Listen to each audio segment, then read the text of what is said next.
up again in cooperation with Perkiomen and Watershed. It's their Earth Day celebration, and it's coming a little bit early because Earth Day is the 14th, I believe. But we're sponsoring 3 sites this year. We are doing the Delphi, at the old Delphi Bridge on Old Delphi Road section. We're doing, again, back at Goshen Road and all the drainage basins associated with that whole area, that whole neighborhood that we did last year.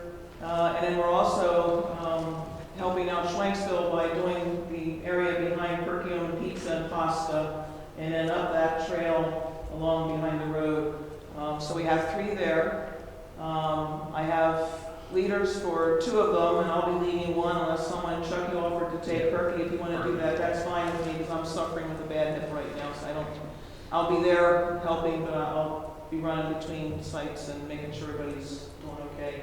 And I can support our new member is taking leadership at the Goshen Road, so I can help him a little bit as well, so that'd be great.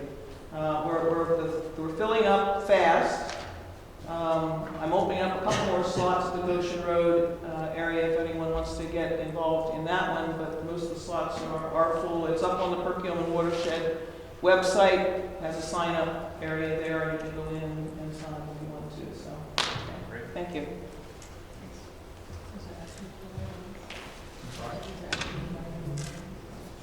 No, Mark, it's just for informational. We'll take action in March. Okay, while we're talking about Perkiomen Watershed Conservancy, there is the Perkiomen Water PWC 2040 grant application. So the Perkiomen Watershed Conservancy that we just talked about for the street cleanup is looking to do a water trail along the Perkiomen Creek. It's a new feature that the state is pushing and other organizations are pushing. So the Perkiomen PWC is looking for a letter of support from Lower Frederick Township in support of their multi-municipal application to the Montco 2040 grant. It does not affect us, our options at all. We're just providing a letter of support, and then we would do a resolution at our March 10th meeting supporting this project. So they're going to, if you can see the creek is here, they're going to put some way signage in where you put in, where you get out. This is a danger, so they're going to have that on the trail that you need to get out and portage your craft around the danger area. You know, they're going to say where, when you get down here to like Floyd Park, it shows we have,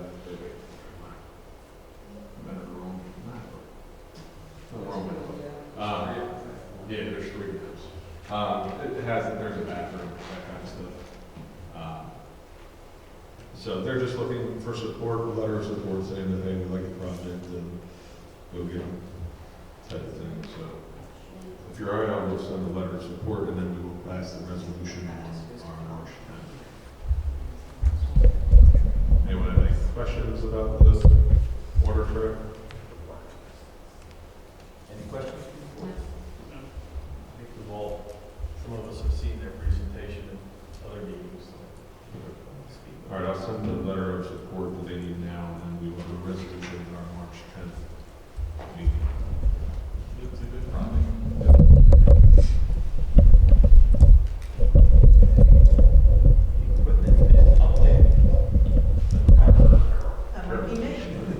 So we did open the bids for equipment. We had 3 bidders. Tabulation was provided to the Board of Supervisors. We provided a recommendation for the upcoming regular meeting. But as of this point, the bid tabulation shows that Saks and Sons was the lowest of the 3 bidders. The prices were generally similar to last year. There was about an overall 5% increase compared to last year's prices. Saks and Sons is still below PK Moyer and Sons, and the 3rd bidder was a Barker and Barker. Tabulation was forwarded to the board, and will provide you with a recommendation at the next meeting. Thank you. Questions? Any questions from the audience? So just to be clear, this is something we'll take action on our monthly meeting, which is on March 10th. Thank you.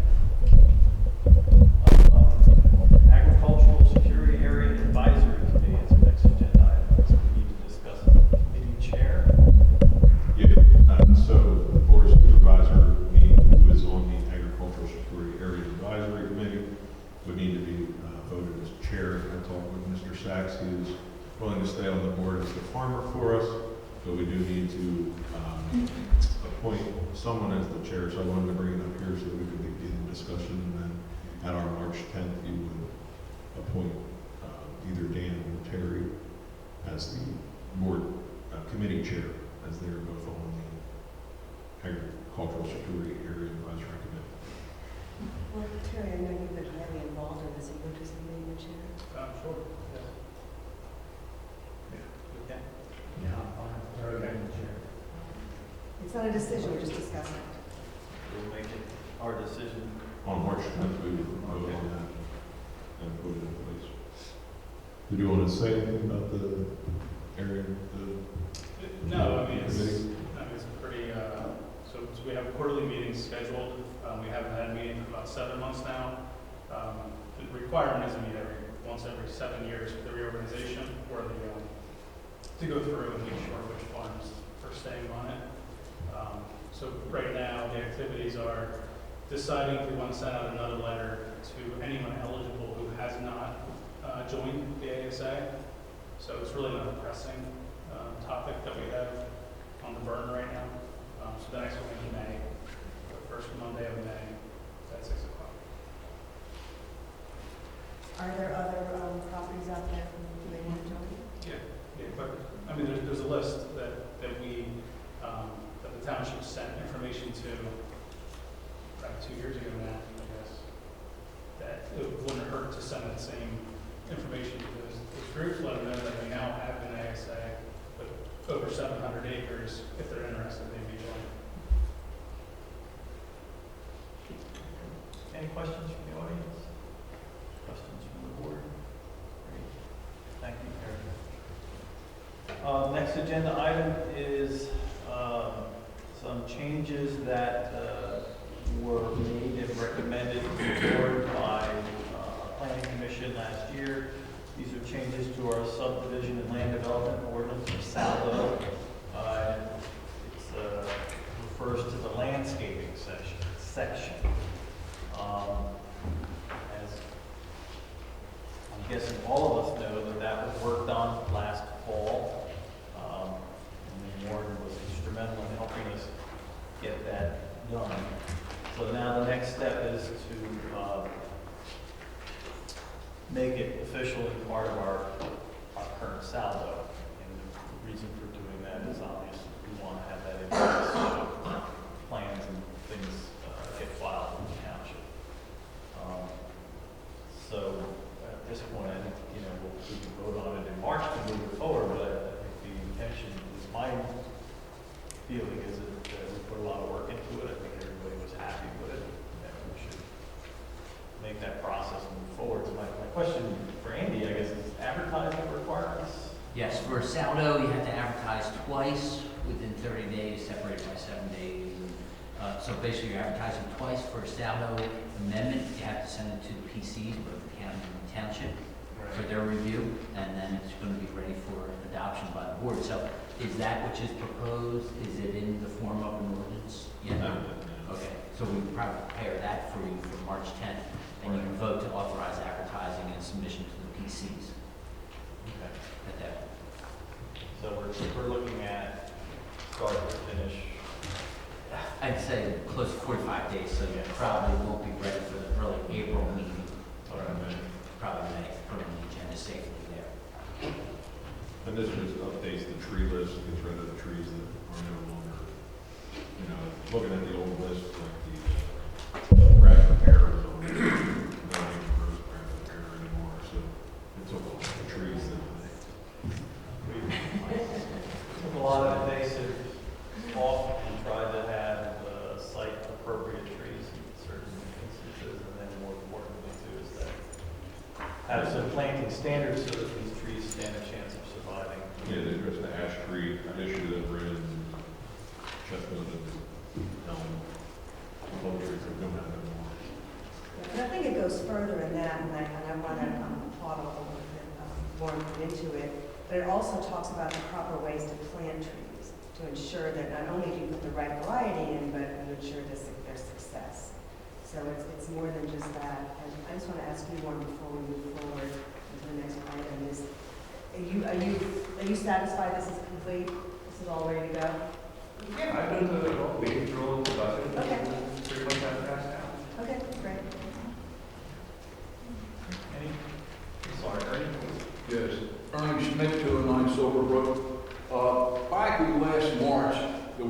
article in the paper concerning bamboo. And I had talked to Julia Detweiler. She was our planner at that time on the issue of bamboo. I have a very good neighbor who lives next to me, and him and his wife are both in the Czech Republic. They're research doctors at Merck, and they're good people, believe me. But he has about 3 acres of ground, and he wants to build an arboretum. We're planning for that. And he's planted all kinds of species of trees. He's bought nuts on them all. And he's a good neighbor. The issue is he decided to plant bamboo off the edge of my property. In a little more than 3 years, I have a patch of bamboo that's 15 by 50 and goes from the height of 6 to 16 feet. I don't believe in our SALDO we show bamboo as an invasive species should not be allowed, period. It's terrible. The other thing is it's bad about, and I found out because it's encroaching on my property. I've cut it, piled it up at a burn area where I burn. The thing I found out about bamboo that's very unique, when you burn bamboo, guess what? It's got hollow spots. Whether it's green or dry, it sounds like bombs going off. It's very dangerous. That's the other aspect of bamboo. I have a copy of the article that was in the paper. I'd like to give it to all of you to look at, including the bamboo as an invasive species.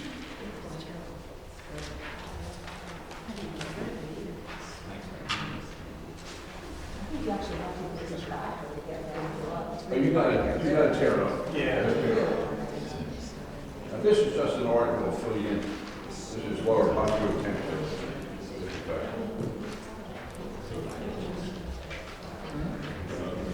Oh, yeah. And that's self-explanatory. You can look at it, read it.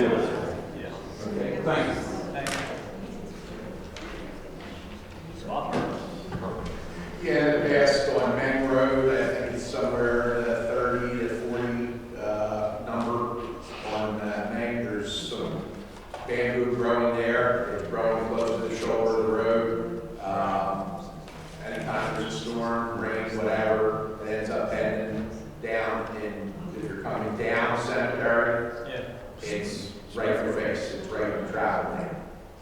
Kevin Tobias, I believe, sent a letter out, or had time to go out and cut it off, or whatever the case may be. That's one location. The biggest location is Smith Road and Game Farm Road. That section on Smith, that fellow that lives there, usually twice a year, he comes out with his machine and he pushes it down. And I also believe that PennDOT has a requirement where it's not allowed within 25 feet of the PennDOT roadway. Yeah, I mean, we have a similar issue on your road where when we get icing and it falls into the roadway, I believe the resident there does get after it. My wife might know better than me because she talks to him, but he has gotten after it fast after somebody talks to him. Yeah. I guess I'd like to ask you, Warren, is bamboo considered a plant or a weed? It's a plant in the grass family, actually. Montco. And, you know, it's alien, and it's not from around here, but I don't hate it myself. I mean, it's very invasive. It certainly can encroach on other people's places, but sometimes it's kind of neat. It makes a good screen where you have room for it. One of the most interesting things that I saw was my next door neighbor had a really big patch of it. It started out little. They were just screening a swimming pool that they had abandoned and didn't want to spend the money to take out. After a couple of decades, it got to be this giant grove. And then every spring, the purple grackles used it for a rookery. The whole thousands and thousands and thousands of these birds would go in there, use it for cover, for habitat, and it was just so amazing to watch. To just watch that happen. And then, of course, the neighbor cut it all down when they built their new house, and now we don't have that anymore. Yeah, but I think the question that Ernie is raising is what happens when your neighbor's bamboo comes onto your property? Is that? Well, what happens Is that a more legally is you're civil allowed to issue do that the it. township Takes can all. take on? It can be either a civil issue, leave it to the neighbors to dispute, or Carol has pointed out that some municipalities handle it through a nuisance ordinance. So standalone, it's not part of the SALDO, but they define it and they regulate it through that nuisance ordinance. So if you want, we could present a couple copies of that. You can ask the PC to put one together, or we can put one together, whatever is your pleasure. But my understanding is if you have something like a nuisance ordinance, it would include more than just bamboo. There would be other things that would be considered nuisances. May well be. Bamboo is kind of Then- its own little world, so it kind of has its own Yeah, ordinances. there are actually bamboo ordinances in a number of municipalities in Montgomery County. It's its own little world. Very, very hard to get rid of. You can't just cut it. Suffices to deal with it as a separate entity. Okay, that sounds. Did you hear that, Bernie? No, I didn't. What Carol and Andy were suggesting is that it seems like bamboo is a problem in many places, and I think we all Oh, I know understand that perhaps the best way would be to deal with that separately in an ordinance. Well, I think it should still be in the SALDO under landscaping and be defined in that spot also, that it's an invasive, I call a weed or a grass. And it should not be allowed, and SALDO should make the first sentence saying, it should not be allowed to be planted in Lower Frederick. The SALDO is a development. I understand it. Ordinance. Right. And the problem is that you're gonna, it's not like they're gonna come into play, when people are building new houses, it's gonna come into play when your neighbor does, like afterwards. You need to, if you wanna actually control the situation for, like, what happened to you, you need to have an ordinance that applies. But in a new development, you're selling homes, a neighbor, a person can move in. He can immediately start planting bamboo before the houses are done. That's an incursion into the SALDO. That's so it should say, what do you do then? Go back to the lower. See, my point is, I don't worry about the bamboo, because I had said to my neighbor, I said, why, I said to him, Joseph, why didn't you plant it back in the center of your property? You have about 3 acres of ground. It could have grown down to the Swamp Creek. I wouldn't have cared. And then it would spread on your property. You could control it. Now it's coming on my property. And you've seen it. You cut trees for me. If you like to look at it, would you like to look at it? And you control it on your property? He started it. Once again, though, if that was in the SALDO, it still would make no difference to your situation. Okay.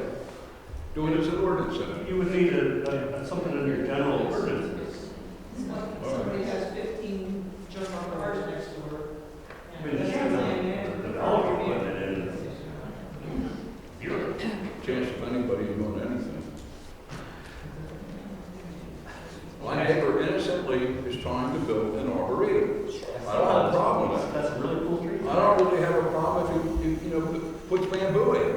If he puts it in on his property, but the only way you can handle it is it's not allowed, period. Right, and I think an ordinance will make that clear, that it's not allowed. Yes. Well, question for Andy. You're familiar with the new precedent that was set on the approaching tree?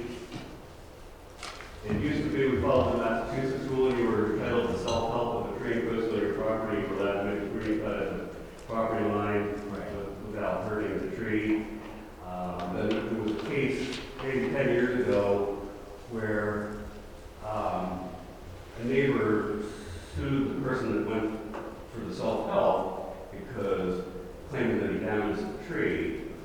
And the court flipped that around backwards and decided that not only does the neighbor have the right to self-help, but the neighbor can compel the encroaching party to pay to do that. That's a new precedent in Pennsylvania, and I wonder if that would apply to something like this.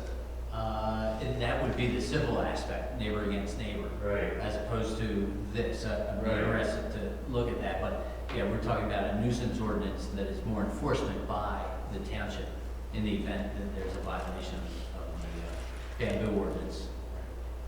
Linda Jansen. Linda Jansen, city attorney. Perhaps rather than going to the extreme of banning all bamboo from Lower Frederick, you could almost do it maybe like a setback or something, like saying no bamboo. Bamboo knows no such thing. If the homeowner's bamboo encroaches beyond that setback,